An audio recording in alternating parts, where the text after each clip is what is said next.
So the first time I went to speak at Living Water, man, that day, Justin and I had found an abandoned, burned up car on the mean streets of Jackson, Mississippi, man. You can't talk about Justin's car like that. It's not his car. No, I mean, no, we found one. And it was very obvious that this car had probably been stolen, abandoned, and set on fire. Okay. Yeah. But our thoughts looking at it was like, man, we could take that to the can, man, get about $50. You know?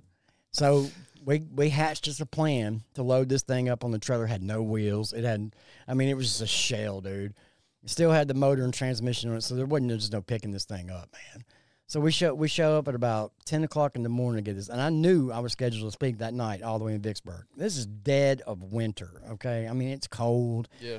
And, okay, so 6 hours later, we're still fighting to get this car on the trailer with two bottlenose jacks trying to jack this thing up with planks of wood. It was just ridiculous, all the things that we were trying. We finally, all right, midway through it, I guess it started raining, okay? So it's not only is it cold, but it's wet, okay? So we finally get the car up on the trailer, good enough to where we can get it to Justin's grandmother's house, which wasn't too far away in West Jackson. So I had about an hour and a half to get to Vicksburg, and I'm soaking wet. I'm freezing. All right, now, just to paint a picture of Justin's truck at the time, it had, like, no windows, okay?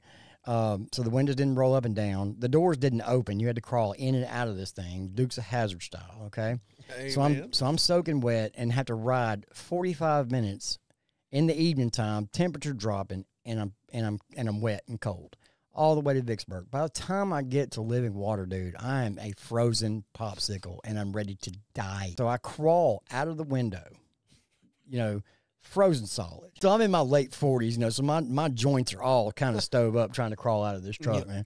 So I I walk up there and I just walk right past people into the sanctuary, and I go straight to the altar, man, and I drop to my knees, and I'm like, please, God, please help me. Do something, anything. Hit me with the fire of God and warm me up so I can deliver this word for you tonight. Please, God, man. So probably 15 minutes later, I guess, everything gets started, and they do their march around the march that we do on Jericho Walk. And I'm telling you, by the end of that, dude, I was warm to the bone. My clothes were bone dry, and from what I've been told by Joey and everybody else, I delivered a fire message that night.